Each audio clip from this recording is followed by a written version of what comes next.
è successo un atto orribile e sconvolgente, siamo tutti molto scossi e sono chiaramente cose che non vorremmo mai dover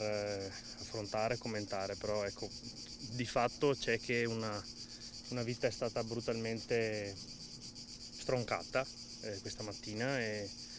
adesso ci sono delle indagini di rilievi in corso e saranno importanti insomma, per fare almeno insomma, il massimo della chiarezza su quello che è successo. Di sicuro la comunità è attonita, incredula, perché di certo non siamo abituati a questo tipo di brutale violenza. La comunità e l'amministrazione in questo momento si mette a disposizione insomma, per recare conforto alle persone, alle famiglie in realtà sconvolte da questa tragedia.